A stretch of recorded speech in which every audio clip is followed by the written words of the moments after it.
So, good afternoon, everyone. And we're finally coming to the finale, or at least I think it's the finale of OSEF today. And I hope you've all had a really wonderful day. I'm Jenny Tooth, and I'm Chief Executive of UK Business Angels Association. So I look after the angel and early stage community across the UK. And it's my absolute pleasure to be here. And I've been to many OSEFs. So this is an unusual one, but a great one. And it's especially great because we have with us today 8 really fantastic entrepreneurs.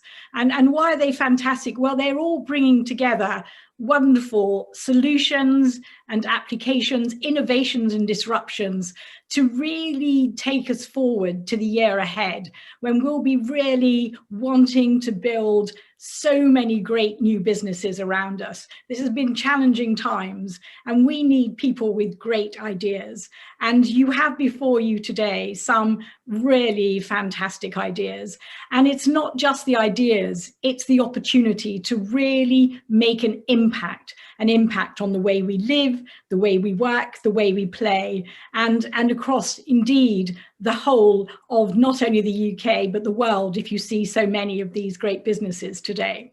So I'm really delighted to be one of the judges and also to be speaking with you today. And I'm really looking forward to seeing these great businesses that I know that you will also appreciate as well. And it's my great pleasure to also have joining me as a fellow judges today, Charles Madon and Michael Tefula, and you'll probably know them as well as very much a part of the investment community. So I'm really going to hand over to Charles now, just to introduce himself, and then on to Michael before we start the great pitches. So see you all on the other side. Thanks so much. Charles. Thanks very much, Jenny. Sorry, I wasn't sure. Thanks very much, Jenny. Very excited to be here today. As Jenny said, this is going to be a wonderful occasion to meet some very impressive founders who've really taken the hardest plunge in life and decided to build something on their own. So I have the utmost respect for all of them. As Jenny said, I'm an investor with Lego Ventures, and I was actually part of the MBA class in 16-17 with Michael, funnily enough. So very excited to be giving back and to be kind of part of this event today, as we're sitting on this side of the table.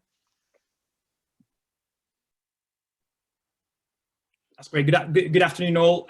Also very delighted to be here. I'm super pumped to actually meet the companies and learn about what everyone is working on. In terms of background, my name is Michael Tefula, and as Charles said, I was also part of the MBA cohort back in 2016-17. I'm currently a finance developer at a company called Tickr, which is an impact investment platform that's aiming to be the single most convenient place where you can have impact on the world with your finances. And I'm also a part-time venture partner at Ada Ventures, which is an early stage seed fund focused on overlooked founders and overlooked markets. Very delighted to be here, and I'm looking forward to the event.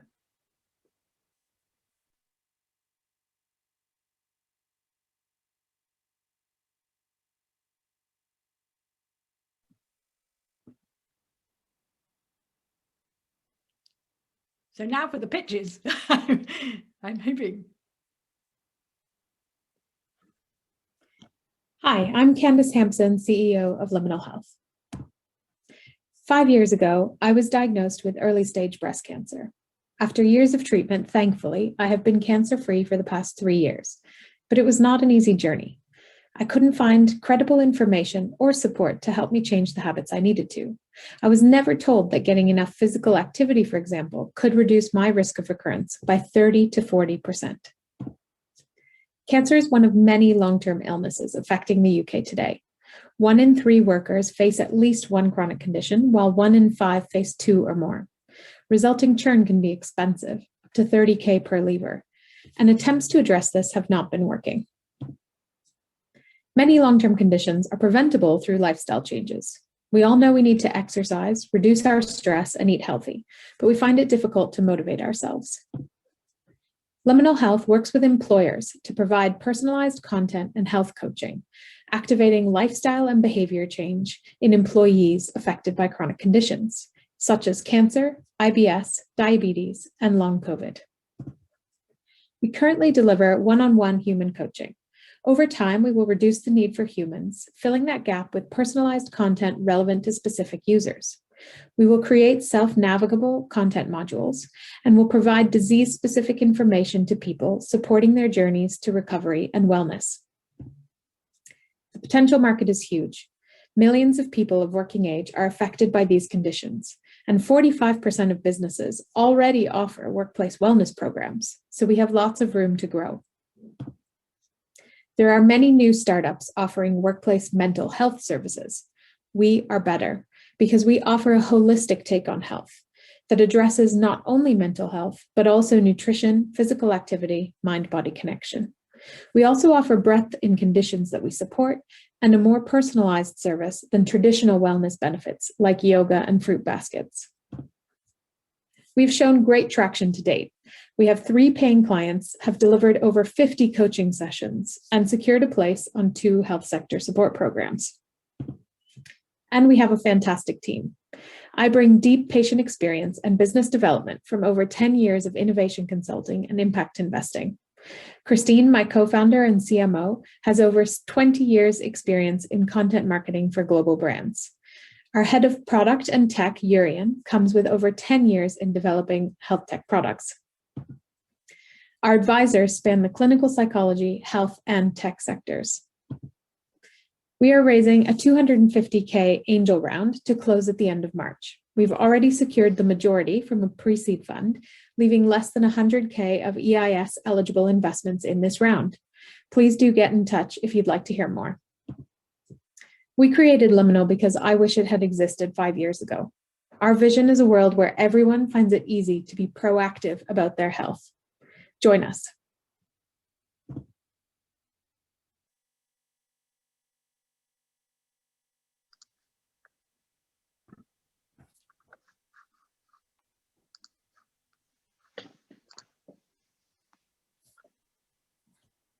I believe we have the Q&A now, if that's, if I understand correctly. Maybe I'll kick it off with a first question. I'm just curious, you got three paying clients right now. That's very exciting. How have you been approaching employers, and kind of what's that sales process been like so far? Yeah, it's been great. We've been learning quite a lot. So the first 2 were quite warm introductions, but the third client was actually from cold outreach on LinkedIn, and they just really saw the benefit of what we were providing over. They'd already implemented a mental health intervention that year, and they saw what we could do on top of that. So yeah, that's basically it. And I'll just add, that was a great pitch, really fantastic, well done. I think you told a really strong story, and I could really see your commitment to this. Good afternoon.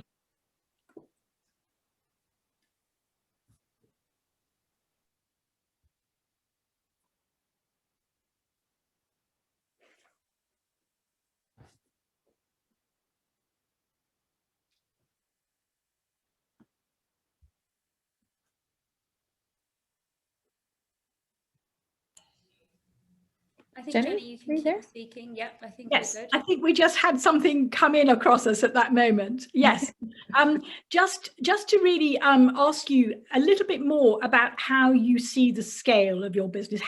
What is your vision for scaling it? And you've a lot of attraction so far, and just wondering, where do you see this now going? Definitely. So we definitely, I mean, our entire ethos of our business is helping people be proactive about their health.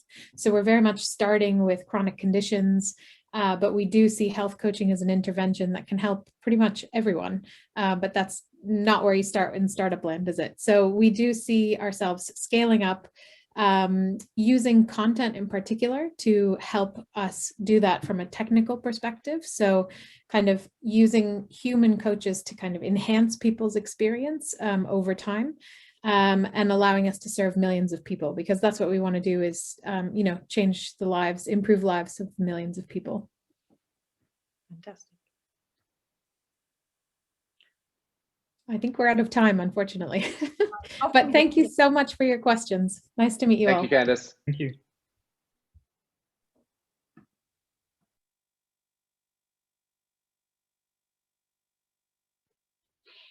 Good afternoon.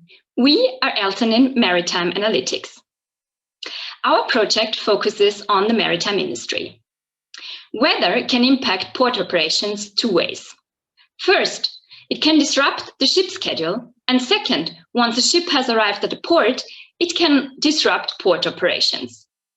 This leads to an inefficient use of port labor force. Ports also pay penalties for delays in discharging ships. Wasted fuel for ships and poor air quality at surrounding ports are two further consequences. Our solution are custom AI tools deployed with cloud computing and trained on historical data. On the one hand, we can predict estimated times of arrival and ship arrival sequences, thereby flagging vessels likely to be delayed. This leads to lower ship fuel consumption and ultimately improves the air quality at surrounding ports. Second, we can also predict estimated times of completion. This allows ports to better plan the labor schedule and tasks based on the weather, and can also help predict knock-on effects of delays. Turning to our market, the global revenue of the maritime industry is 52.2 billion. The weather analytics and the maritime analytics industry are both expected to grow at compounded annual rates of around 9% until 2025. We have also identified our beachhead market, which is to help port with their labor planning. Based on the project we did with a pilot port, we are confident that we can help ports reduce their wage bill by around 20%. Based on a 15% market penetration, we thereby expect revenues of 20 million within 5 years. Our minimum viable project is a software as a service business model focused on ports. We would charge ports an initial fee covering the cost of setup, and later on incur recurring revenue based on the port size. As already indicated, we project revenues of around 20 million within 5 years by estimating that we can gain around 10 new ports as customers per year. Finally, I would also like to briefly introduce our team. We met at an AI hackathon at the University of Oxford last year. Dylan is studying for a DPhil in engineering science. Willem is studying for a DPhil in AI and environmental science. Alberico is an MBA candidate, and myself, Katerina, graduated with a Master in Law and Finance from Oxford last year. Thank you very much for your attention, and we're looking forward to any questions.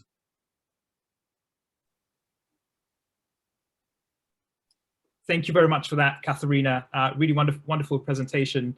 I noticed on the slides that there was no mention of competition. What are you displacing? Are you displacing anything at the moment, or is it a completely white space? So I'm happy to deal with that question. So at the moment, in terms of maritime analytics and really trying to predict weather disruptions, we're not aware of anything that's being done aside from just looking at weather forecasts. But we're obviously going a step beyond that, because we actually use historical data to really pick up the very subtle ways in which specific weather conditions can combine to become problematic for a certain piece of equipment. And so that goes beyond just looking at the weather forecast a few days in advance. So that's what we're displacing, and that's the advantage of our technology. Thank you. I was actually just very curious. I mean, how did you come up with this problem? It seems like a very interesting problem. Does one of you have a background in kind of marine or maritime kind of shipping, or just kind of curious to see how you found this? So my doctorate is actually in offshore engineering. And then we got into an AI competition together, myself, Willem, Alberico, and Katerina. I had actually been listening to a podcast a few days before talking about the massive opportunities for digitalization. And at the AI hackathon, we agreed as a team that, well, this is an interesting industry. There seems to be a lot of opportunity for AI in this space. So we won the hackathon, but then afterwards we just kept on digging into the industry and realized how much opportunity there is for AI in that area. Very cool. Thank you. We're probably out of time, are we?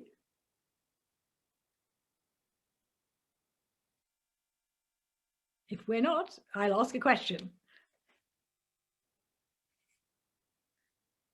Okay. Just very, very quickly on that. You haven't said very much about sustainability, but you touched on it at the beginning. Can you say anything more about your approach to that? Because I feel it's a real opportunity. Yeah, so this problem actually has a lot of relevance to sustainability because ship fuel is very dirty. It has extremely high sulfur content, which is terrible for the environment. And how it works is that the amount of fuel that a ship uses depends on how fast it travels. So if a ship really puts full gas to get to the port earlier than it needs to be there, it used a lot more fuel than it had to, it produced way more emissions than it had to, and then it sits at the port waiting for 2 or 3 days to go into the port, burning more fuel, and all of that can just be blown over the city that's next to the port. So if you can really get the synchronization of port and ship operations to line up, that the ship arrives as the port is ready, you can A, minimize the fuel used by the ship to get there, but B, avoid all of those emissions, especially the ones that happen right at the port.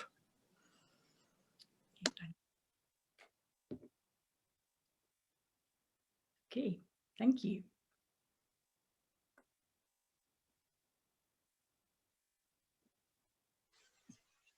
At 75, Hans went to see his doctor about his knee. And he was doing fine on pain medication, but he wanted to play in the garden with his grandkids again. So his doctor recommended that he have surgery. But after surgery, Hans developed post-operative delirium, POD, which meant that when his grandkids came to visit him, he no longer recognized them. In fact, he spent the remaining days of his life in a nursing home, unable to take care of himself. And this is a true story and a very common one. 20% of patients over the age of 60 undergoing surgery experience POD. And as with Hans, the outcomes are severe. It doubles the risk of nursing home admissions. It costs 1 to 2 billion euros to insurers in Germany alone, has a 25% mortality rate, and many continue with long-term cognitive decline and dementia. But there is some good news, and that is that prevention works. But it's not standard of care. Why? First of all, although much cheaper than delirium, these measures are too expensive to roll out to every patient. And secondly, they require a lot of attention from nurses who don't know who they need to prioritize. So our solution is a pre-operative risk assessment software that calculates the individual risk score of a patient, allowing for preventative measures to be taken, and thus reducing the incidence of delirium. Our business model, software as a service, licensed to the hospital. Why should the hospital pay? Because we can save the average hospital £1.8 million per year by reducing length of stay and improving outcomes. We only need 18 hospitals to reach break-even, which we expect by 2023. And there are 22,000 hospitals in the world. That's a total addressable market of £6.7 billion. We already have 7 hospitals who have signed pilot agreements. We've raised 1.3 million euros in pre-seed funding. We've won a bunch of prizes. We have over 200 stakeholder interviews, 17 signed LOIs, 7 pilot agreements in place, and will be CE marked and launching in May this year. We also own the biggest and richest database on POD. That's our IP, and it's protected, and it's only the beginning. We'll be scaling horizontally as well as vertically, moving into other post-surgical complications. And that with a fantastic team. John is our serial entrepreneur, Nayeli, our anesthetist, and I am a doctor of cell biology. We're also joined by a fantastic advisory board with 3 key opinion leaders. And together with our advisors, with our partners and investors, we can make sure that patients like Hans have a better chance of leaving the hospital better than when they arrived.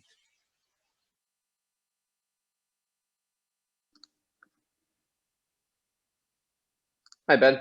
Thanks very much for that. That was very interesting. I was wondering if you could tell us a little bit more about the product, because it seems like, you know, this is obviously very layman to me, but it seems like a bit of a questionnaire. And I'm trying to understand more on the back end how is it kind of a algorithm, machine learning, AI, or is it just kind of because of your proprietary IP and database, you can tell what patterns emerge? Because I guess I'm just trying to see how much of that is kind of defensible against someone else coming in trying to do the same thing. Sure. So it's the main thing is the algorithm. So that's the really complicated part. What it actually looks like is, you're right, it looks fairly simple. It looks like a questionnaire, or you can also integrate it into the electronic healthcare system.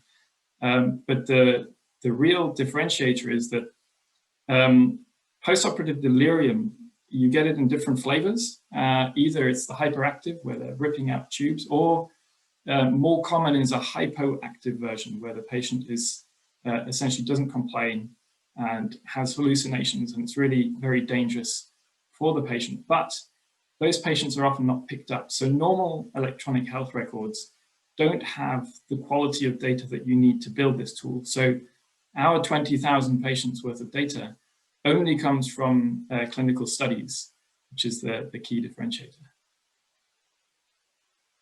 Thank you. Ben, thank you so much for that presentation. It's quite interesting to see, because I wonder if there was an uptick in cases with the whole COVID situation in terms of delirium. Quite interesting to hear how you're acquiring so many hospitals. You've got 17 LOIs. Tell us a little bit more about that success and how you can see that scaling up. Sure. I mean, the great thing is that if we find the right person in the hospital, that can be the nurse that's dealing with the delirium cases, or the anesthetist that sees it as well. If you find that person, they know how big of a problem it is. And it's really encouraging, because we go in, we show the solution, and usually everyone's incredibly enthusiastic about it. So basically, we've just been going through personal connections to hospital, or we've had individuals actually talk to us who are interested in delirium. So I think the time is just perfect at the moment. Great, thank you. Thanks. And just a very quick one from me. Your scaling strategy is really interesting, and obviously you've got huge traction. What is your risk point now as you go forward? Because clearly you've got a very clear plan ahead of you. What do you mean by risk point? Well, you've got some very strong milestones ahead of you. Yes. Some of them tied into funding as well as acquisition of clients. So, what do you see as your challenges? I can. Ben, should I take this? So it's a great question. There's a couple of challenges that we see in particular around there's a very slight behavioral change which will be needed in the post-operative setting. It's something that is in the guidelines of the medical societies, so it's not that we're asking for something to be done that shouldn't already be being done, but anytime there's a slight behavioral change that's required, that can have a little bit of friction depending. So some hospitals are really keen and yes, absolutely, we want to do this, and other ones a little bit more resistant. So at the beginning, I think while we're building traction with hospitals, we see that as a potential challenge, but we're working to address that. Great, thank you.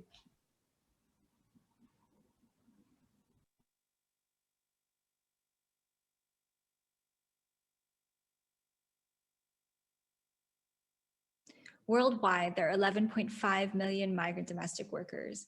These are nannies, housekeepers, and carers. They make significant social and economic contributions to their countries of employment and through money transfers to their home countries.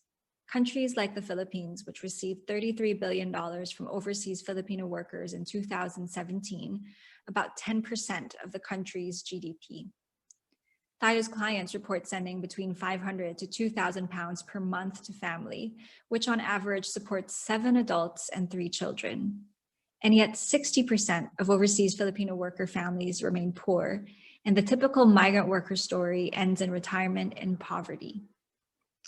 Our name, Taiyo, is the Tagalog word for we or us and stand, capturing the aim of Taiyo to stand and grow with migrant workers through our online community and our mobile app.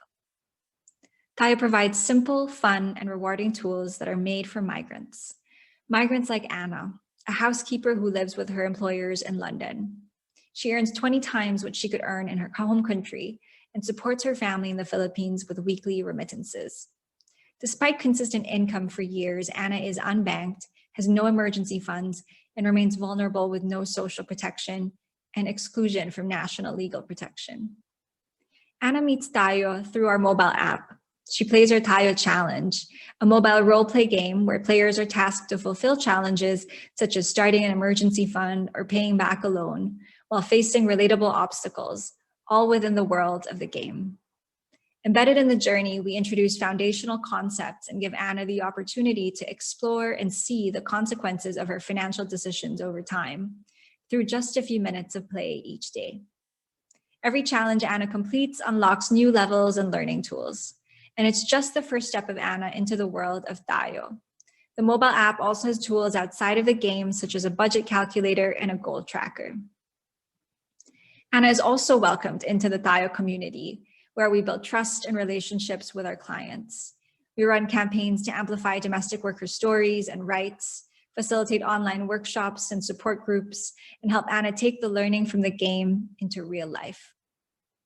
Taiyo offers a foundation of mobile tools and services free, with paid memberships of £1.50 per month or only £18 a year. What a Taiyo membership means for Anna is that she has fun and accessible tools, a community to connect and grow with, feasible plans of action, and tangible results. Taiyo's recent milestones include over 50 live hours of working with migrant domestic workers. Even in the midst of a pandemic, our regular participants have increased savings and emergency funds, even up to £15,000.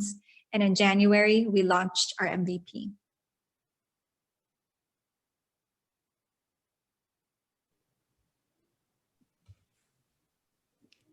That was great. Brilliant presentation. Would you say a little bit about your team? Because we haven't heard about them, and you clearly have some great people working with you. Yes, sure, wonderful. We're working with a small team right now. We have a background in social justice, data, design, education, financial services. But the key part about this is that we've all had a migrant experience or connected with a migrant experience, having lived as migrants ourselves and studied abroad. And so what really is the uniting factor in our team, there's about 5 of us right now in our founding team, is the value of financial inclusion and financial education, and being able to do that through something that's fun and accessible, like our Taiyo mobile app and community.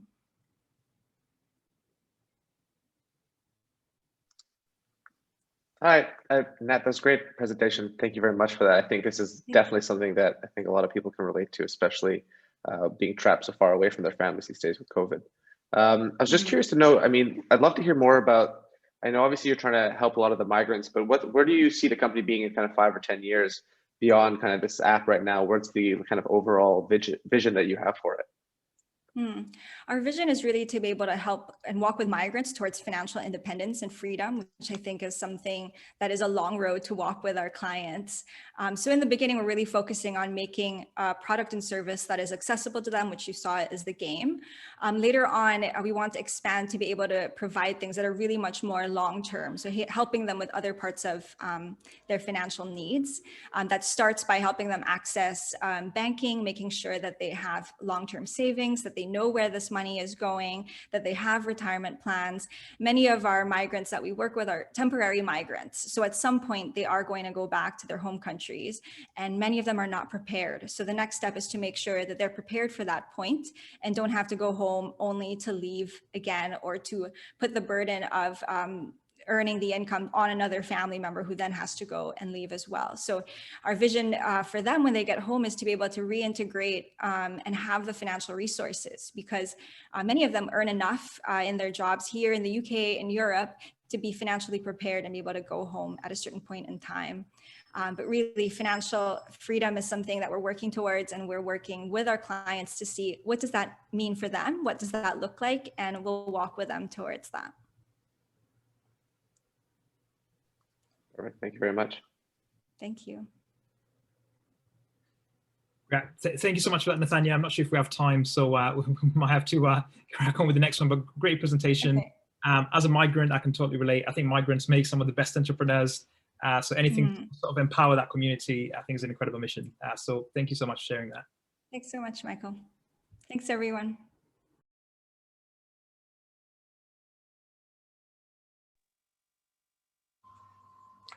This is Luke. He suffered a brain injury 8 years ago. He had to learn how to walk, talk, feed and wash himself all over again. He's also my identical twin brother, and I've been with him every step of the way. And he is not alone. There are over 5 million people living with a brain injury, dementia or a caregiver in the UK, which comes at huge financial burden to the economy. We reached out to more than 300 people in this area and found 3 main problems.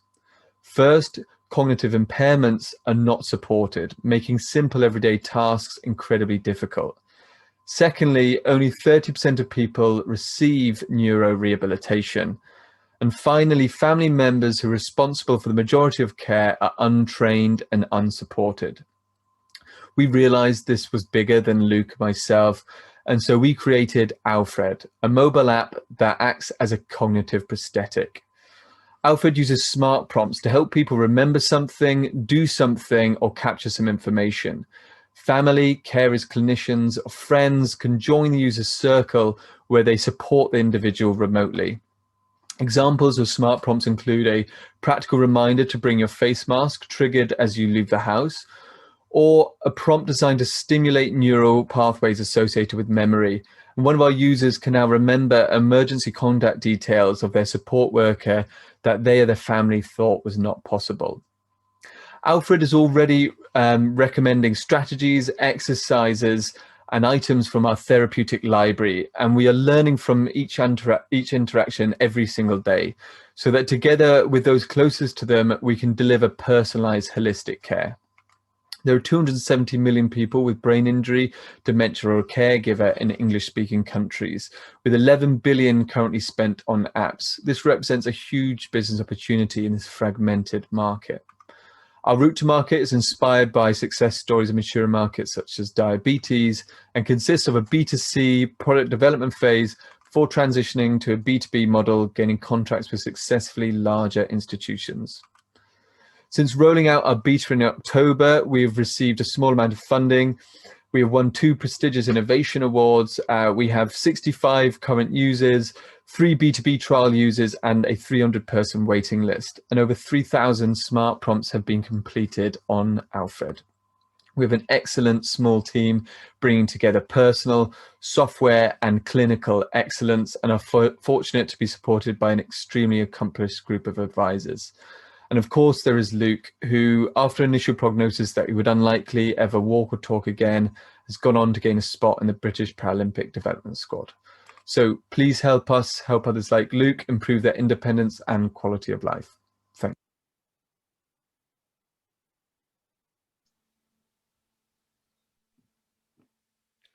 you.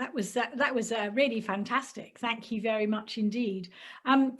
I really thought that was a wonderful story, and great to see the really positive end story as well there. I just wanted to ask you about competitors. Who else is out there producing something similar, or how are you differentiating from your competitors? Thank you. Yeah, I'd say there's 3 kind of classes of competitor. You have the brain training software, which is kind of more generic audience, but there's also clinical ones. And that's kind of designed to kind of stimulate neural pathways through memory. You can improve certain cognitive functions, but really it's in the context of the game, and it doesn't provide that practical support. It doesn't empower the broader care network. You also have kind of traditional neurorehabilitation, which at the moment is unfortunately confined to inpatient facilities, and as mentioned, only 30% of people have access to it. Then the final category is the kind of planning and organization software, which really is dominated by generics. And things like you find in this area, Google Calendar is used a lot, and clinicians try and tailor it as much as they can, but they're just not able to kind of use it in a really beneficial way. So I'd say that's 3 broad categories. Thanks.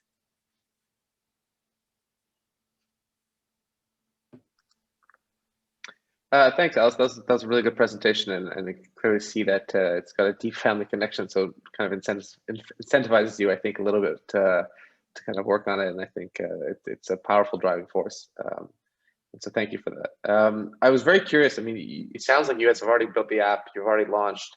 You've already got customers on the using it, which is fantastic. And I was just curious to know, how are you acquiring those customers, and what's your strategy right now to going out? Are you partnering with hospitals or with kind of care centers, or are you kind of using your own networks? What seems to be working and not? So far, all the users have been gathered kind of organically. We've got quite a big network, and through my brother and through Andrew, who's actually managed a neuro rehabilitation centre where he went to, we had quite fast organic growth, and we're now looking before kind of fundraising of getting these letters of intent, and we have 2 hospitals trialing it right now in the States. It's beta, so we're still kind of testing out these new features. And we've got a couple B2B users here in the UK. So where we're going next is actually actively engaging with them. And so we've got the data, all the current users, we're capturing that data, and we can kind of go to them and say, give them evidence of improved adherence rates to any therapies. Actually, we're collecting data so we can say that these people are more likely to remember these certain things that are delivered on Alfred.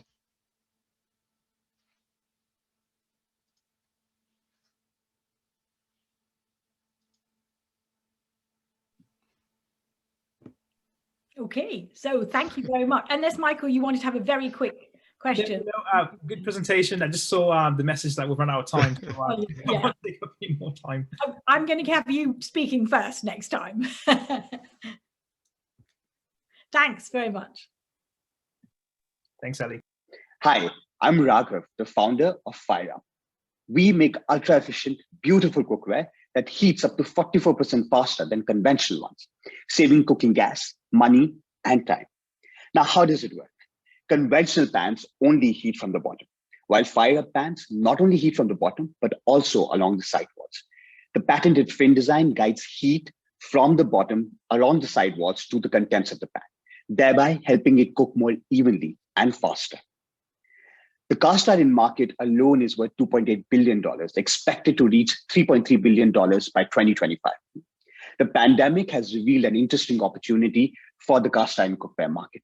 138% increase in searches, 56% increases in cookware purchases from March to May 2020. 1.6x demand, 2x profit margins, and high barriers to entry flanked by unwavering customer loyalty reveals an interesting opportunity to break through this industry. Who's the customer? Someone who likes to cook faster, cook better, who's passionate about cooking.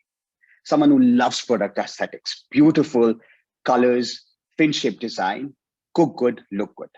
And the environmentally conscious customer who likes to save gas each time they cook. Cook good, do good. We're launching the D1 5.0 liter Dutch oven as the first of our entire product range. It's efficient, it's durable, it's beautiful, easy to clean, naturally non-stick, cooks for 4 to 5 people, and has multi-layer enamel. Now, why cast iron? Moves seamlessly from the stove to oven to the table, compatible with all hobs, induction, gas, electric, ceramic.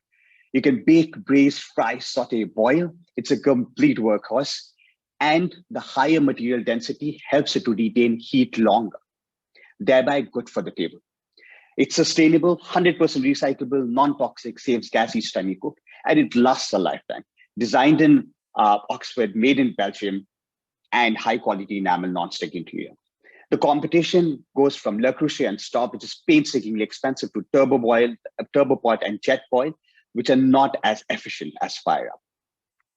We're looking to raise a crowdfunding campaign through Kickstarter this Q2 2021. We are bootstrapping and using OUI assistance to fund that campaign.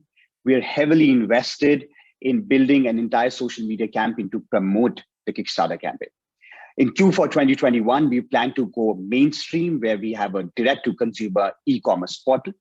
We're also in talks with retailers such as John Lewis and QVC to launch our product.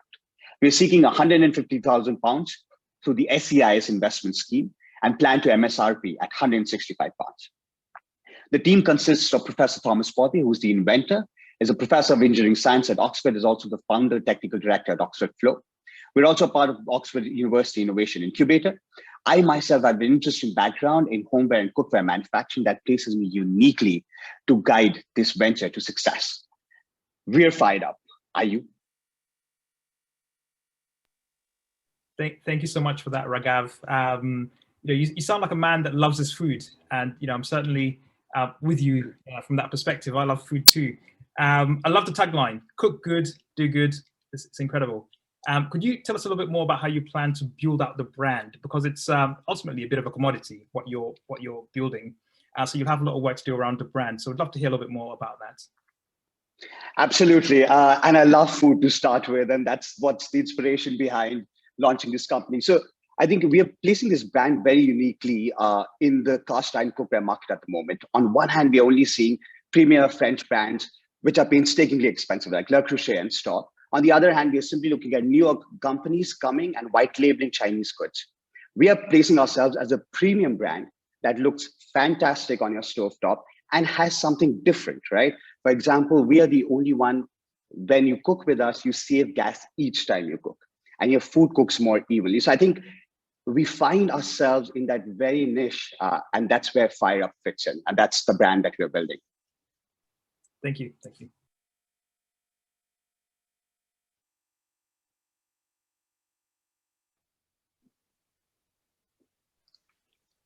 Charles, I'll jump in. Yeah, why not? Hi. I think that was a great presentation. I thought it was, very interesting, and I think Kickstarter is definitely a great way to go when you're trying to launch a consumer product. So that's a great decision. I was just curious. One of the points you said with regards to kind of the competition was Le Creuset, which was kind of viewed as very expensive, but then your MSRP didn't seem like it was that different. So I was kind of curious to know, in your cost base, are you guys looking to kind of, as you build scale, trying to bring that down, or do you think this is the price point you want to stick with? Absolutely. So to start with, we would launch at an early bird price from 99 to 125, just to be very affordable in the market. And I think once we build scale, we can bring down the cost, and thereby start to deliver a very premium product at an affordable price range. Le Creuset, for the same pot, would be, just as an example, would be above 200 pounds to start with. So we are still fitting that very niche, interesting market that Fireup is. Thank you very much. Great, thanks. I think we're out of time, but very well done. Thank you. Thank you very much. Pleasure.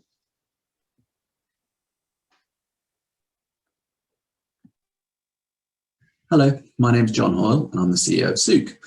At Sook, we rent spaces on the high street by the hour. We go into empty shops, we fit them out with a digital canvas that anyone can put whatever content they want onto the walls, and easily create a bespoke environment to showcase a product, a service, have an event, have a wellness class, or do whatever else you want to do in that space. At Sook, we believe that there is a future for the physical high street, but we haven't been using it appropriately for many years. To us, it makes no sense that you would take a shop for a decade, fill it full of stuff, man it for 7 days a week, but then only make money out of it in a short window. It's normally around a Friday or a Saturday. With our fit out, different occupiers can use the space for different things at different times of the week. And the reality is, the audience on a Monday in a shop on a high street is completely different to the audience on a Saturday. With our model, you can be a high value retailer, you can be in a shop on a Saturday, but then you can go away and a community user could be there on a Monday, an artist could be there on a Tuesday, wellness can take the morning slots. We even have banking amenities in the lunchtime slot. We set up Sook 2 years ago in Cambridge, and we now just opened our 4th site on Oxford Street. Very simply put, by driving high-value retailers through the high-value hours on a Saturday, we can drive sustainable revenue for landlords. And by unitizing time and not selling space, we can actually create more revenue than a standard lease would, which is why landlords are taking such interest in us. We've done deals with Grosvenor, Legal & General, Nuveen, and Derwent London PLC. We've got a pipeline of over 60 sites, as well as 10 sites in South Africa and 2 in Poland. The occupiers are also very interested in us, and I'm proud to say we are the pop-up space expert for Amazon's Clicks and Mortar. We are delivering elements for Nike, for Adidas, and by selling our weekends essentially to these bigger brands, we can create 30% occupancy, which makes taking that space completely viable for both us and for the landlord. But there's a really important social mission that sits at the core of Sook as well. It's a bit Robin Hood.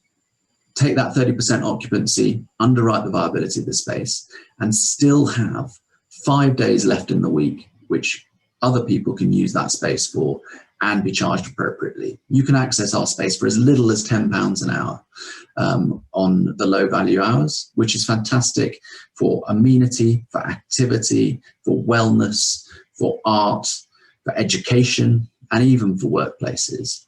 And by using this flexible model that Sook has provided, we can reactivate spaces in the mass market, not just in the trendy areas of London, but across the country in places that need it most and will want life back on their high street as soon as the pandemic ends.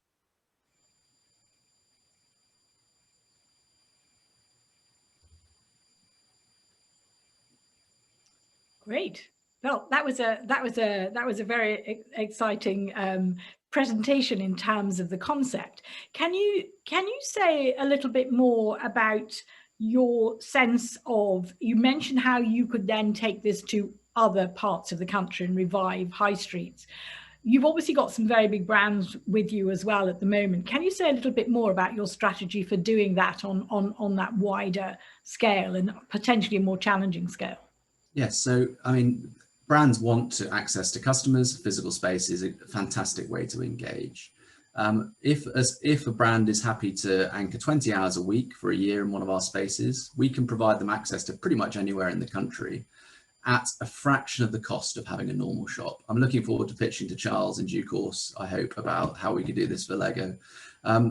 That is fantastic because not only can they reach consumers in all of these places where they would never normally justify having a shop, but they can also support this social mission to underwrite the viability of spaces so that communities can use it when they're not there.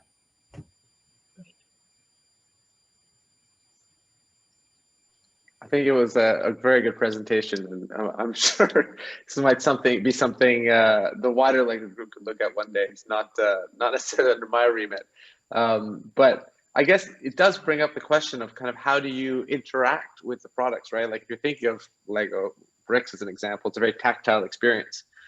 Is this more for, are you thinking kind of like the Argos model where you're going and you're ordering off a catalog and is that it? Or is it more of a entertainment experience type environment? Well, we've had everything from a guy proposing to his fiance to more standard retail in like Depop formats, all the brands that I've mentioned. You can have as much stock as you want. We are saying that shops shouldn't be part of the logistics chain. That makes no sense anymore. But of course, if you wanted to have Lego there, sorry to keep pitching that, then you could bring as much Lego as you wanted. People could play with it. We have a 15-minute turnaround time, which is the only limitation beyond which we ask people to pay. But yes, stock is not discluded, but we are completely interactive with people's mobile phone devices through LFDs and QR codes. You can be driven to a sales platform or social media platform on someone's device so that they can complete the customer journey when they get home. Great. I think we're out of time. Thanks very much. Thank you.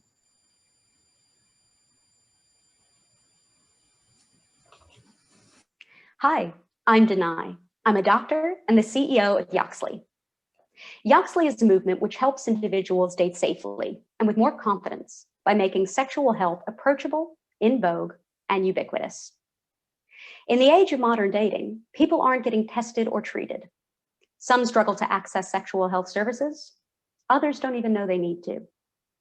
To put this into context, someone in the UK is diagnosed with an STI every 70 seconds. STIs are on the rise, but gun clinics are closing across the nation and remaining clinics are more than 500% oversubscribed. To combat this growing problem, Yoxley offers remote sexual health services, including educational yet relatable content, discreet at-home test kits, digital results records that can be stored or shared, and guidance on treatment options and available support networks. We're creating an inclusive community, giving users more convenience, privacy, accessibility, and control. Last year, the NHS performed 1.8 million STI tests. North American and European markets are much larger, and the global STI diagnostics market is predicted to reach £100 billion by 2025. We're beginning as a B2C company, offering pay-as-you-go and subscription-based tests. It's our first step in becoming the one-stop shop for all matters related to sexual health. Next, we'll expand into medications, form partnerships, and leverage our community of engaged users. We built an MVP that meets all medical, legal, and GDPR requirements. Now we're trading. So this is all very promising. But Yoxley is about something bigger. We've seen the normalization and destigmatization of mental health over the last few years. Yoxley will do the same for sexual health. So yes, we want to provide a practical service, but there's something bigger at stake. We want to involve everyone in a conversation once deemed taboo, but which is now on the cusp of a movement. To that end, our team numbers 3. But we aren't just co-founders. We are activists. I'm Denai. I'm a doctor with a background in public health. I've led other medtech startups. I've worked in healthcare for 18 years on 4 different continents, and I believe we can do better. There's Jason. He's a chemical physicist and Oxford University lecturer with hardware and software expertise. He's led tech teams across Europe and North America to develop the fastest camera in the world. There's Judson. He's a military historian and entrepreneur with operational and marketing experience. Through all of his graduate work, he studied Churchill, who was used to fighting for things big. And then there's our advisors. Together, we form a diverse and capable team that can execute our vision. Imagine a world where Yoxley changes the conversation so much that it becomes normal for prospective partners to demonstrate their commitment to sexual health. We are Yoxley, a movement that's breaking down barriers and making room for change. And we invite you to take part in that journey with us. Thanks. Thank you so much for that, Danae.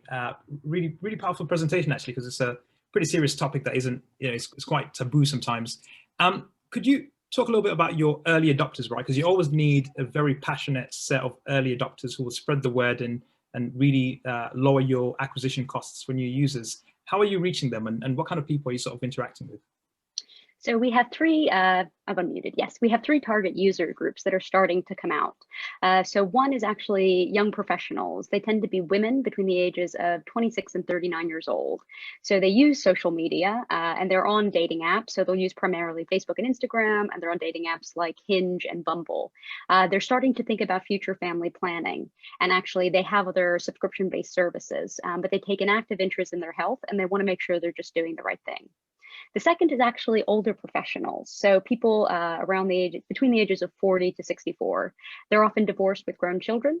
And they find themselves dating again. They value their privacy and their time, and they have a desire to stay fit. So they wear an Apple Watch, they have an annual health check, but they don't really want to have this conversation at a gun clinic. The third group of people we see coming through are young people, so students between the ages of 18 and 25. They are most comfortable using social media. They use dating sites like Grindr and Tinder, and they're really comfortable using e-commerce platforms as well. But there's this real push towards inclusivity for them. So a lot of our younger members, also members of the LGBTQIA community, and they've been very vocal as a group, speaking about their sexual health needs, because traditionally medicine hasn't met them. So often they are educating their providers. Great. It's a very, very thoughtful answer. Thank you so much. Sure, thanks. Hi, Denai. I thought that was a great presentation, and I agree with Michael. It's definitely something that might be taboo, but I think is definitely getting more and more traction, I think, amongst young people. My big question is kind of how do you view I know in the US there's a lot of players who are kind of trying to tackle trying to use the Dollar Shave Club model for sexual health and looking at all kinds of different direct-to-consumer products, but they're also trying to branch out into these other subjects. And I was wondering how you view that type of market competition. So actually, we've kept it really specific. So we had the opportunity to do COVID testing actually when this launched. We were approved, and we chose not to do that because we didn't want to dilute the brand. we wanted to keep it specific to sexual health because we actually think that being a leader in that space builds a lot of trust with your consumers. So while there are other areas of testing that eventually we could expand into, for example, fertility, menopause, andropause, other types of hormonal things that are closely related to the sexual health market, I think doing that early on and doing it initially, I feel like dilutes the purpose of the company. And I think actually users look to an authority in the space, and by trying to do too much too fast, you lose that authority. That makes a lot of sense. Thank you.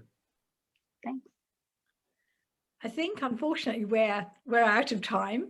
I'm sorry we can't ask you more because it was a great presentation. So thank you very much. And obviously at this moment, I just want to thank all of the presenters. Weren't they absolutely fantastic? I mean, just amazing presentations today.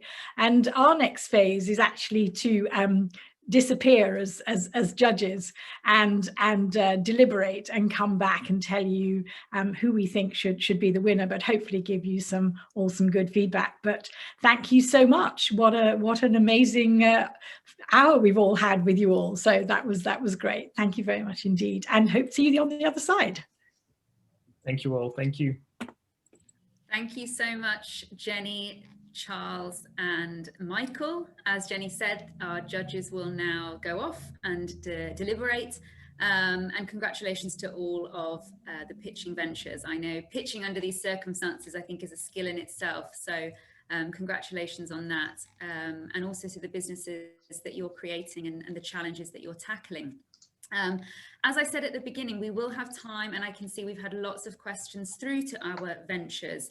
And so I think that's a great opportunity for the businesses to take questions from the audience. So I'll be moderating those. And so to kick off, I'm going to direct the first question to Nathania from Taiyo. And the question is, Nathania, what is your go-to market strategy?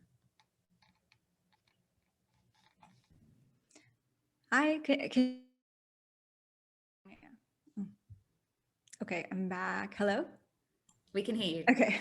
There I am. Yeah, so we focus on 3 ways that we reach our clients right now. We go directly to where migrants are. So we found that they are all online, particularly now during the pandemic, much more than most people might assume. That's how they reach out to their families. So we have a growing community online. We're working directly with partners and looking for many more partners. This is where we're actually going to be able to do a lot of scale, because some of our prospective partners work with migrants and upwards of 100,000 migrants, and they're providing other services, but not the financial literacy and financial education pieces.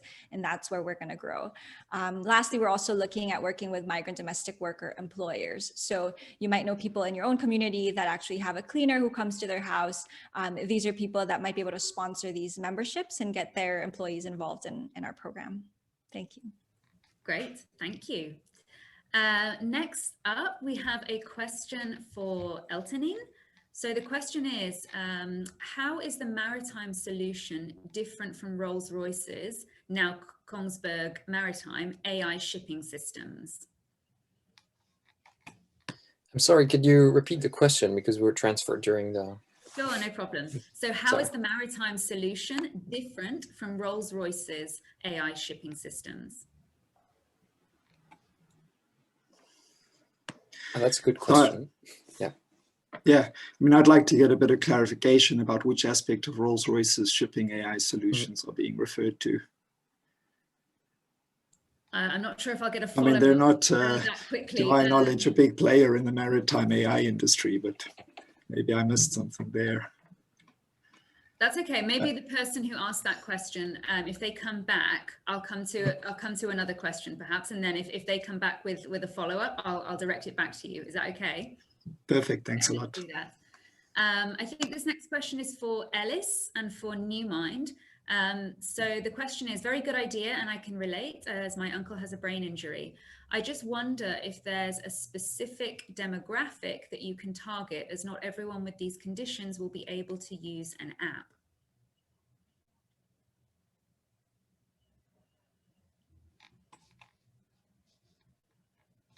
Let me know if Ellis. Yeah, no, that's a great question. And for people who don't know, brain injury really affects kind of emotional, cognitive, behavioral. It's really symptoms across the board. And so a lot of our first users, early adopters, were people who were a little bit more tech savvy. They were a little bit younger. We're actually starting to get more who are older, and that's kind of one of the powers of the smart prompt, is that actually someone else can create them, and as long as they have a mobile device, they're still receiving input there. So yeah, we have one user who she actually has a smartwatch that her husband bought her. She's technologically illiterate pretty much, but she receives these alerts, and that's how she interacts with it and gains benefit.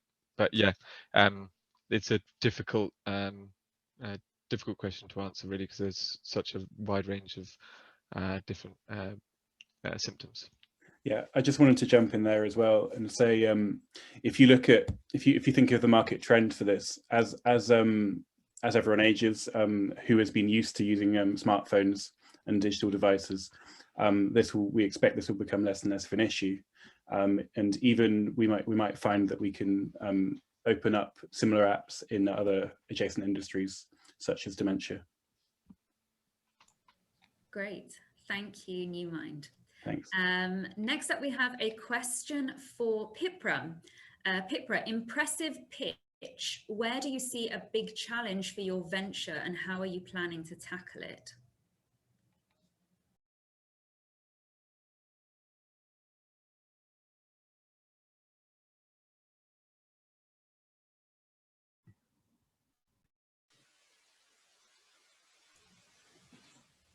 Do you need me to repeat the question, or you heard me? So the question was, what do we think is our biggest challenge? Where do you see a big challenge for your venture, and how are you planning to tackle it? Great. So John briefly mentioned the fact that we need a slight behavioral change. So that is one of the challenges. The other challenge is that we, to really change the standard of care, we need to be in the medical guidelines. And so I think that is a big challenge, but it's one that we're very excited about, because that's real change, real impact. And the way that we're dealing with that is we've actually reached out to these professional societies, for example, and we're designing our clinical trials so that the evidence is so strong that essentially we have the solution that fits into the guidelines very nicely.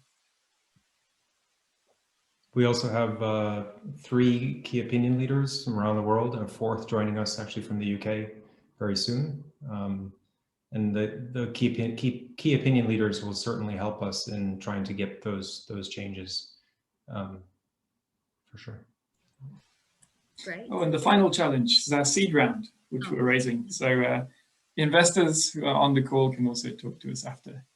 We're in our virtual booth, and we're raising our seed of 1.8 million euros. Thanks, Pipra. Yes, and thank you for reminding me. So for all attendees, we will be keeping the exhibitor booths open a little bit longer after we wrap up the closing remarks. So I do urge you to go and have a chat to anybody who you want to talk to, ask questions, engage a little bit further. Next up, I have a question for Sook. Retailers may have a lot of interior/product. How can you change around this very fast for the next user? Yeah, so we've managed a 20-minute turnaround with a Depop seller with over 1,000 items, because our spaces operate a bit like a theatre set. There is a back of house area where people can prepare for their souk with merchandise. You can roll out furniture with it pre-presented. An awful lot happens backstage. But equally, what we're saying is that the future of retail is not about lots of stock. It is about product. There is definitely a need for physical engagement with real life products, but it's not about the Foot Locker model with 10,000 items in a space. That makes no sense. You don't need a shop to be part of a logistics chain. So we're trying to strike a nice balance between the two, where you can be, as we profess to be, the intersection between the physical and the digital customer experience.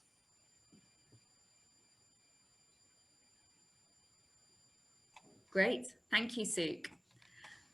Next up, I've got a question for Fireup, and actually I'm going to combine two questions because they have a common theme. So why are you using Kickstarter to begin your campaign? And the second question was, again, why Kickstarter? You're on mute, Raghav. Still on mute. Sorry, I missed the question because could you please repeat the question? I couldn't. Okay, so the question was, there were two people that asked similar questions, and the question really is, why are you using Kickstarter to begin your campaign? Why that choice? Absolutely. I think the very reason to use Kickstarter was product validation. We wanted to know that, does the end customer who's direct to consumer like our product? I think something that's been really encouraging in the recent times is other Kickstarter campaigns in the similar industry that have done incredibly well. And the kind of customer validation that we've got through that and the kind of customer feedback we've got through that lends us to help craft the strategy ahead, thereby Kickstarter. On that note, I would also encourage everyone to sign up for the deal of your lifetime that lasts a lifetime on Kickstarter. And yeah, looking forward to having everyone as a potential customer. Thank you, Raghav. Yes, you heard it here first then. Deal of the century, apparently. Okay, great. I'm going to come back to Eltonine because the person, Bjornar, I hope I'm pronouncing that correctly, followed up on their question. And so what they've said is that Kongsberg Norcontrol provides vessel traffic service, brackets VTS, systems to port authorities to ensure safe navigation and efficient. Sorry, let me interrupt you there, because every time you ask a question, we rejoin the room and then it gets mute for like 10 seconds. So we couldn't hear what you're saying. Okay, let me start again. So Kongsberg Norcontrol provides vessel traffic service, VTS, systems to port authorities to ensure safe navigation and efficient port operation. This seems like a direct competitor question, or is your product different? So there are several services which use basically shipping satellite information to try and tell you when the ship is going to get there. And that comes out of an innovation in the industry that happened about 20 years ago, where for safety reasons, all ships are required to transmit their location via satellite. And based on that, you can make some pretty straightforward extrapolations about when you think the vessel's going to arrive. A lot of that's really just linear stuff. They literally just take how fast the vessel is moving right now, and they literally just say, okay, well, how much time would it take to get to that location? So we're definitely trying to go a level up from most of that stuff by using, for example, advanced weather analytics. But the part of the problem we're really interested in is, when is the port going to be ready? And for that, you have to have a deep knowledge of what's happening inside the port, which means you have to be working with the port, you have to have access to their database, and you have to have trained algorithms based on the data that they have. And that's not something which we see people doing. Okay, great. Thank you. Next up, I have a question here for Liminal Health. I'll keep my eye to make sure people are here. I can see Candice is joining. Hi. Hi, welcome back, Candice. Thanks. So the question I have is, are you planning to expand the team? What skills would be complementary to the founding team? Very good question. So we are expanding the team. We're currently raising a 250K angel round to close at the end of March to facilitate that. We'll use that capital mainly to expand, to build out our product, which will involve hiring 2 developers in some way, shape, or form, either through an agency or direct. But also we plan on hiring a customer success manager to make sure that our current clients are well taken care of and having a good experience. And secondly, a content specialist to support Christine's work on particularly researching, but also producing and directing the content that we will plan to put on our platform. And then finally, later on in the year, we really want to hire kind of clinical specialist support as well. Great. Thank you, Candice. Thanks so much, Libby. No problem. I've got a question up next for Yoxley. who were our last team to pitch. So I'll wait for Yoxley to join. So Danai and her team members. You can see them joining, so I'll give them a minute.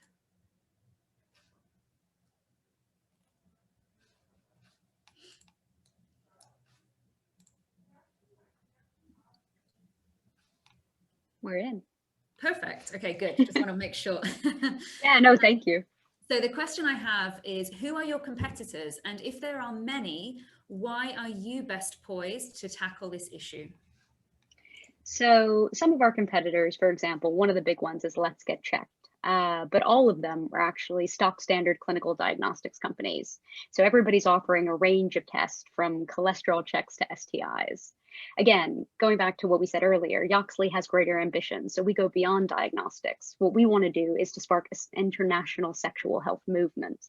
So that's why we focus solely on sexual health, to become an authority in the space and everyone's trusted go-to source. As part of that, we adopt a really fresh and friendly approach, one that is inclusive and contemporary and not overly clinical and alarmist, because we want to normalize and destigmatize the subject. Now, the best way not to compete with what's already in the market is to offer something different. And that something is Yoxley's ecosystem. So we incorporate a range of remote sexual health services with plug and play potential. By that, I mean they can integrate with dating apps, Apple Health, etc. But everything is designed to give users more of a personalized experience, and primarily more convenience, privacy, accessibility, and control.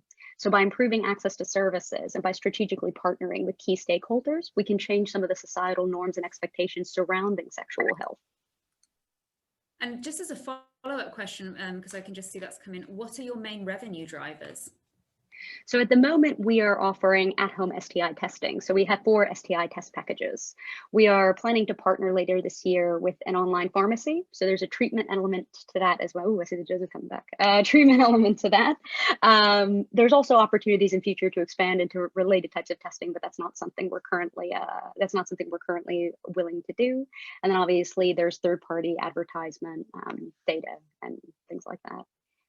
But I'll get off. I should say that we are also in a raise, so we're also raising 250,000 in a pre-seed round. So find us after. Great. Yes, and I think yes, as you may have seen, the judges are back in the room. So I think we had so many other questions. So I think if you haven't had your question answered and you're burning to get it answered, please go and see all of our ventures in the exhibitor space. They'd love to have you, have chats with them. But yes, just a big congratulations again to all of the ventures. And welcome back, Jenny, Michael, and Charles. Nice to see you. Oh, well, thank you for letting us back in, Libby. And just to say, you know, once again, what a really fantastic group of entrepreneurs, and very well done to you, Libby, and the team for bringing such a great group of companies, you know, towards us today. And to say it was therefore a very challenging choice, because there were so many really great companies. So, you know, thank you again for giving us the privilege to meet them. Would you like us to tell you which one we have chosen? Are you ready for this? Yes, I think maybe do you want to give us a little bit of background of why you chose this particular venture, and then we'll do a drum roll. Yes. Yes, I think let's build it up a little bit. Yeah, as if we're in the Nelson Mandela Lecture Theatre in Saïd and generating some buzz. Absolutely. Absolutely. Thank you, Libby. So I think that therefore we will start with one that we would like to give an honourable mention to, because, as I said, it was a difficult choice. It really was. And so really, as we felt it would be really important to recognise Yoxley. And the reason we have said that is because we felt it was a really significant mission. And a great entrepreneur, by the way. You were fantastic, and a very strong presentation, but a really seriously important mission. And we wanted to congratulate you for really grasping what is a really big issue. We know you're quite early, and we do feel that you will have a big challenge. And we think we called this the UK beachhead, because I think we will feel this will be a challenge for you. But we think that it has huge global relevance and opportunity. So we'd like to commend you for your mission and your ambition, and hope you can take this further, and obviously keep in touch with us all. So that brings us down to the winner. And we chose this winner because we felt that, again, it was such a significant story, such a significant area of challenge and need. And not only generally in health terms, but because during COVID, we feel there will have been a huge impact. We chose this entrepreneur also because we felt he was part of such a great team, a really fantastic team. They've achieved fantastic scale and really exciting defensible IP.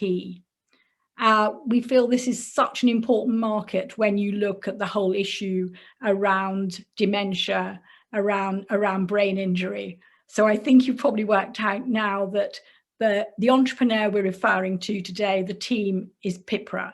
And we'd like to thank them and congratulate them for a really exciting mission, but one that they have already taken a really good way, and we can really see some very exciting outcomes going forward. So that's our decision today. Yes, I think yes, Charles did it. I think a virtual round of applause for Pipra, and I think they're currently being perhaps brought into the session. Yes, I can see Ben and I can see Wow, what an honor. This was such a difficult competition, and really quite speechless. Thank you so much for this opportunity. Yeah, a great timing as well. Thank you. With raising our round, this is the perfect time to get an award like this. Thank you very much. Well, we're all delighted to be presenting this to you, and I should like to take the opportunity to also thank my fellow judges, Charles Madon and Michael Tefula, who you will know have been great this afternoon, asking some very incisive questions, putting all the entrepreneurs on the spot. And really, really great to have Charles and Michael join us today. And I've had such a great time again, Libby, but just to say, I think these were a really high-class group of entrepreneurs this time. Well done. Well done all. Thank you so much, Jenny. And yes, thank you, Charles. Thank you, Michael. And congratulations again to Pipra. Really looking forward to see what you go on to do next. And I think we can say that's the case for all of the ventures that we saw today. It would be amazing to see in a year's time where everyone is at. So thank you. This means that we are very, very shortly going to be wrapping up today. We're almost at the end of OSEFx, and that just leaves me with some final closing remarks. And I really want to take the opportunity to look back at today's event, which is obviously very, very different, as Jenny shared, and I think Dean Peter Tufano at the beginning of this event shared, is very different to where we were at OSEF 2020. When the Entrepreneurship Centre hosted OSEF last year, it was March the 7th, and it continues to be the last major event that the Saïd Business School held. And so when we thought about this year's event, we never imagined that it would be virtual. And while that's meant that we haven't been able to listen to today's wonderful speakers in person or grab a coffee with a new connection, by hosting it online, we've really been able to open our doors on a global scale. And I've seen people joining on the chat today from, I think, Oslo, Texas, Romania, Colombia, Jakarta, Singapore, South Africa, Nigeria. I could go on, and I think that's really special. The theme of OSEFx today has been Build Back Better, and our speakers have contributed greatly today to what this means now, but also as we move forward. And I would like to first and foremost thank thank them. They have joined from different countries in different time zones, and we really thank you all for your time, your insights, and your candor, and we really hope you enjoyed your time at OSEFx. My next thank you goes to you, attendees. You have made this the biggest Oxford Saïd Entrepreneurship Forum ever. We've had over 2,000 of you register, from students here at the University of Oxford to our alumni community, as well as to so many of you from other international institutions and organizations. So thank you for being a part of this day. Thank you for your questions, your comments, your chats.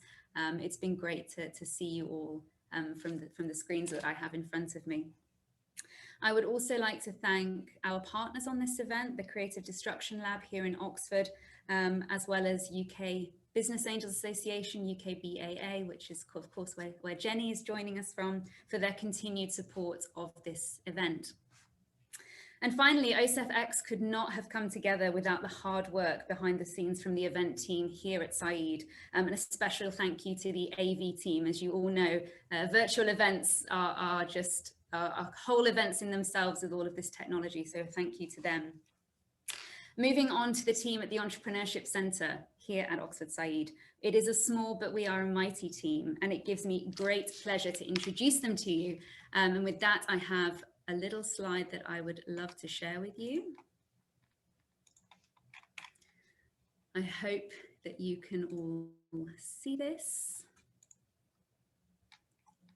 Okay, this is our small but mighty team. Even though I can't hear you in the audience, I'd love you to give them a virtual round of applause. We have our director, Maria Zubeldia, who brings her Spanish passion and energy to everything. We have Serena, who, when she can, travels all over the world, at the moment traveling very much virtually, to make sure we have the amazing speakers and the lineup that we have here today. We have Miranda, who coordinates many of our programs at the centre and has been on support today. Ben, who's been heading up most of the operations today and has been heading up everything in the background. Kay, who balances our books so well and looks after us. And finally, Tim on our marketing and communications. Thank you all, team. It's been a great, great day. Finally, I really just want to leave you with this short quote, but I think it's highly, highly relevant to today's theme, and it's from Sun Tzu, and it is this: in the midst of chaos, there is also opportunity. Thank you, everybody, and we hope to see you next year.